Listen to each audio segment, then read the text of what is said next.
নমস্কার, জয় শ্রীরাম। আজ আমি এই ভিডিওটা বানাচ্ছি। আমার লাইফ রিস্ক আছে Deepal apartment 17/G, Deepal apartment, Gorakshabasi road, যে ফ্ল্যাটে আমি থাকি সেই ফ্ল্যাটের সেক্রেটারি, সেই ফ্ল্যাটের বাকি যারা মেম্বার্স, এদের থেকে আমার লাইফ থ্রেট আছে। সেই কারণেই আজ আমি এই ভিডিওটা বানিয়ে রাখছি।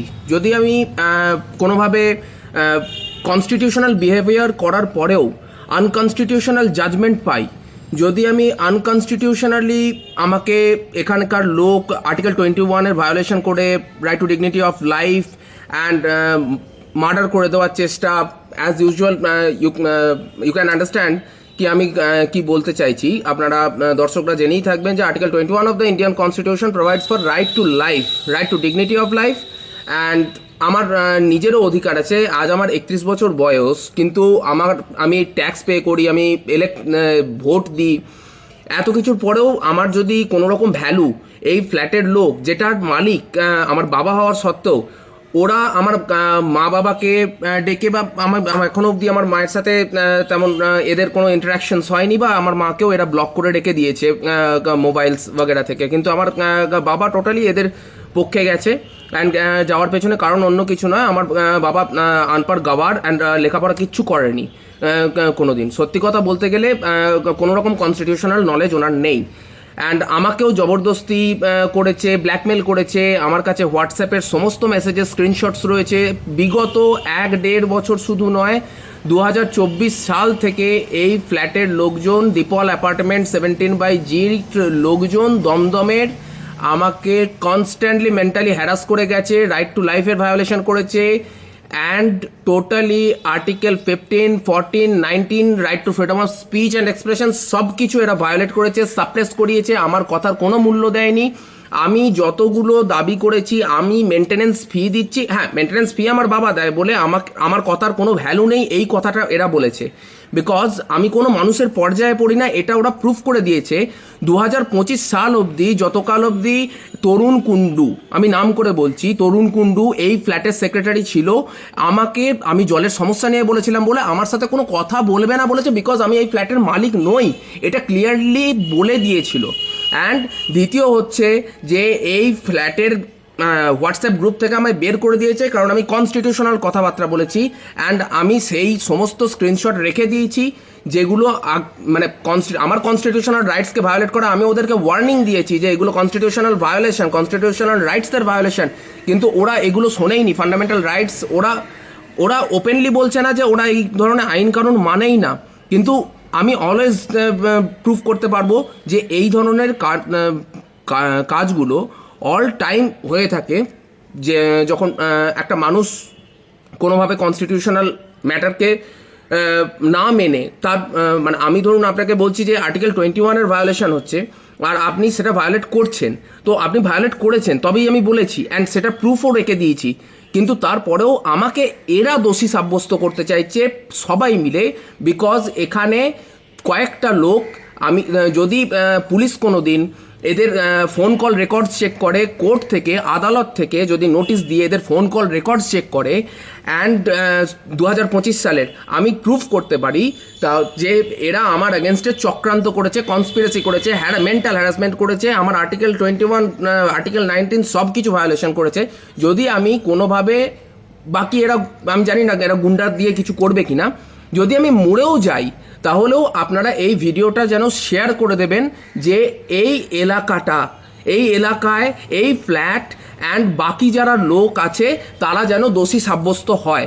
কারণ আপনারাও যারা ফ্ল্যাটে থাকেন, আপনাদের যাদের নিজেদের বাড়ি নেই, ফ্ল্যাট কিনেছেন, ফ্ল্যাটের মালিক হওয়া সত্ত্বেও আপনার কোনো রকমভাবে কোনো অধিকার আর নেই, যখন প্রুফ করে দিচ্ছে ফ্ল্যাটের বাকি লোকরা, ফ্ল্যাটের সেক্রেটারি অ্যান্ড শিপ্রা সাহার মতন এরকম কিছু লোক, যার ফ্ল্যাট আছে এখানে কিন্তু সে ভাড়া দেয় আর থাকে অপোজিটে, মানে ফ্ল্যাটের অপোজিটে একতলা বাড়িতে, নিজের বাড়িতে থাকবে, কিন্তু ফ্ল্যাটের কোনো সমস্যা হলে গ্রিলে তেল দেওয়া, প্রত্যেক মাসে এরা 1000 টাকা করে মেনটেন্যান্স ফি নেয়, গ্রিলে তেল দেবে না।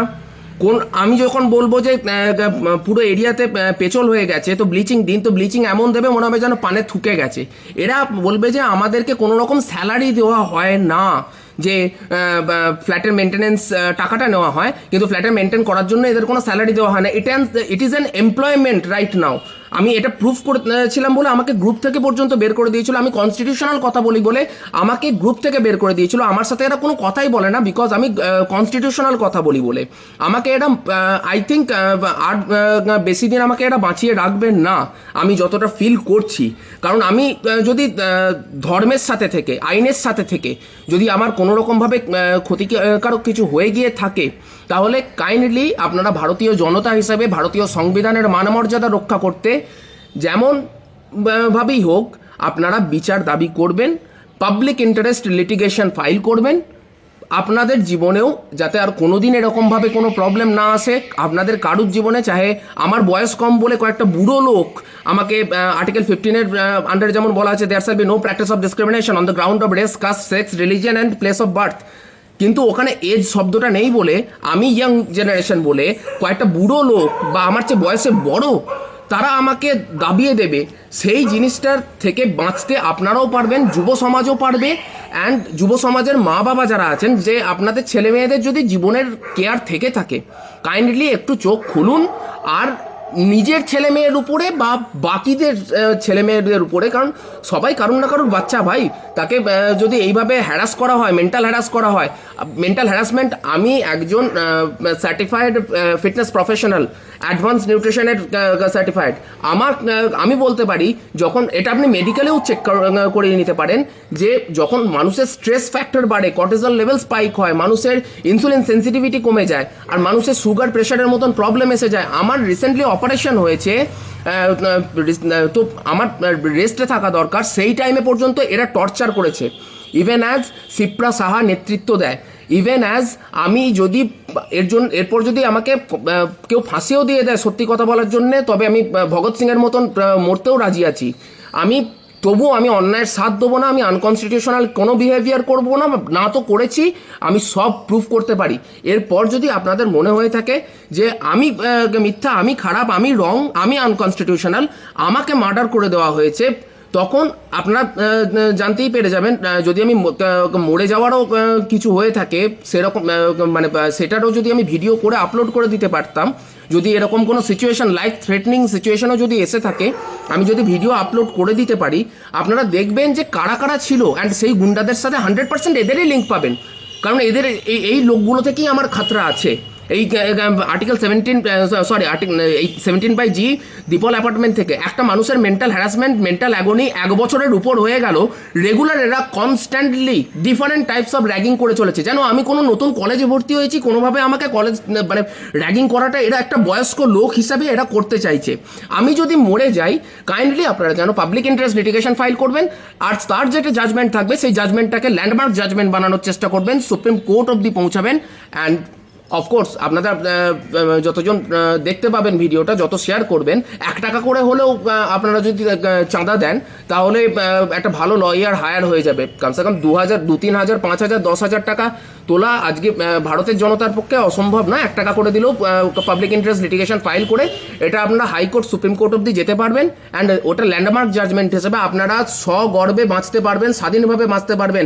যখন জলের সমস্যা হয়েছিল, আমি বলেছিলাম আমি খারাপ হয়েছিলাম, শিপ্রা সাহা আমার পিছনে আমার বাবাকে বলছে কি হিংস্র করে এইরকমভাবে আমার এগেনস্টে লেলিয়ে দিয়েছে। আমি কথা হয়তো আর কন্ট্রোল নেই, কারণ অ্যাড্রেনালিনের বেসিসে আমি কথা বলছি, তো হয়তো এর জন্য হয়তো আমাকে সেডিশনসের চার্জেস, এর জন্য হয়তো আমাকে ডিফামেশনের কেসেস বাগেরা দিয়ে দিতে পারে, ফাঁসি দিয়ে দিতে পারে। আমি অলওয়েজ বলছি যে আমি কনস্টিটিউশনাল আছি, আমি ধর্মের পথে আছি, আমি সত্যের পথে আছি।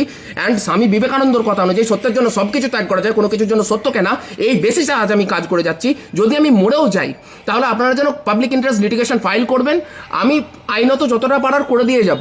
এরপর যেটাই হোক না কেন, মনে রাখবেন এখানকার সমস্ত পুলিশ প্রশাসনও দায়ী থাকবে।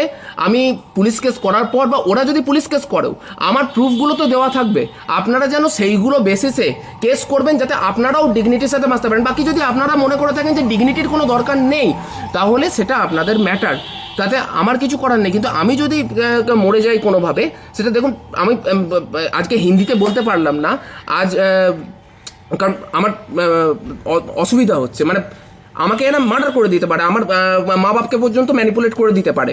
আমি I don't care about that, already বাবাকে ম্যানিপুলেট করে দিয়েছে, এরপর মাকেও ম্যানিপুলেট যদি করে দেয়, আমার আর কিছু করার নেই। আমি ভারতীয় জনতার কাছে পশ্চিমবঙ্গের জনতার কাছে এই একটা জিনিসই দাবি করে যাচ্ছি, that is public interest litigation file করবেন। একটা কোর্টের রায় দেওয়ার পর আপনারা সব জায়গায় সেই কোর্টের রায়টাকে কাজে লাগাবেন যে আপনাদেরও অধিকার আছে ভালোভাবে বেঁচে থাকার। আপনারা মেনটেন্যান্স ফি দেন, মেনটেন না করলে সস্তার লোক রাখিয়ে যদি মেনটেন করায়, মেনটেন্যান্স যদি ঠিকঠাক না হয়ে থাকে, তাহলে যেন সেই ফ্ল্যাটের সেক্রেটারিকে অ্যান্ড যারা এই ধরনের কনস্পিরেসি করছে, নোংরামো করছে, অবৈধ কাজ কারবার করছে, তাদের অ্যাগেনস্টে অ্যাকশন যেন পুলিশ নেয়, কোর্ট নেয়। দেশে পুলিশ প্রশাসন বলে কোনো বস্তু আছে, এই জিনিসটা প্রুফ আপনারা করবেন। আপনারা জনতা, আপনাদের হাতে। এটা ডেমোক্রেসি, এখানে অটোক্রেসি নয়, এটা কোনো ক্রাইসিস নয়, ডেমোক্রাইসিস নয়, এটা ডেমোক্রেসি। তো আপনারা কাইন্ডলি তখন অ্যাকশন নেবেন। আপনারা গর্বের সাথে বাঁচুন, আমিও যাতে বাঁচতে পারি। যদি মরাতে ভয় নেই, বাট কুকুরের মতন যদি গুন্ডা পাঠিয়ে এরা মারধর করে দেয়। আমার রিসেন্টলি পায়ে অপারেশন হয়েছে, তো একটা মানুষের অপারেশনের কি যন্ত্রণা সেটা আমি বলে বোঝাতে পারি। আর যদি কোনোভাবে এটা প্রুফ না করতে পারি যে আমার অপারেশন হয়েছে, আমি শুধুমাত্র মিথ্যা কথা বলছি, তাহলে আমি আপনাদেরকে একটা জিনিস দেখিয়ে দিয়ে যাচ্ছি। দেখুন, এইটা ডক্টর দেবাশিস চ্যাটার্জি, যার কাছে আমার অপারেশন হয়েছিল। অ্যান্ড আজ 16ই সেপ্টেম্বর আই থিঙ্ক অপারেশন হয়েছিল। তো সব পাতা, সব পেপার এখানে রয়ে গেল।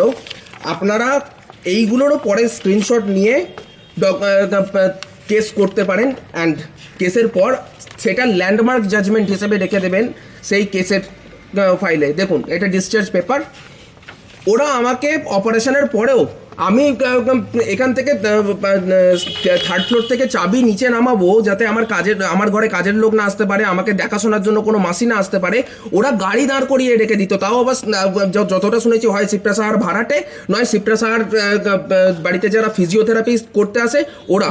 This is the pure ragging and harassment. এই দেখুন, আমি সমস্ত কেস পেপার আপনাদেরকে দেখিয়ে দিয়ে গেলাম এই ভিডিওতে। যদি আমি মরেও যাই, আপনারা যেন কাইন্ডলি এটা, যদি আমি বেঁচে থাকি, আমি আবার ভিডিও আপলোড করে বলবো যে হ্যাঁ আমি বেঁচে আছি, কমসে কম মানে কোথাও আমি আইনি আদালতে জিতেছি, সেই কেসটাও আমি আপনাদেরকে বলে দিয়ে যাব। অ্যান্ড সেটা যদি ল্যান্ডমার্ক কোনো জাজমেন্ট হয়ে থাকে, তো সেই জাজমেন্টটাও আপনারা ইউজ করতে পারবেন। এগুলো সমস্ত তার case papers from start to end. যদি আমার বাড়ির লোকও এই কেস পেপারকে চাপা দিয়ে দেয়, তবুও আপনারা এর থেকে স্ক্রিনশট নিয়ে ইউজ করতে পারবেন আপনাদের কেসের ব্যাখ্যা বা বগেরা বগেরাতে। এর চেয়ে বেশি আমার কাছে আর কিছু বলার নেই। Thank you.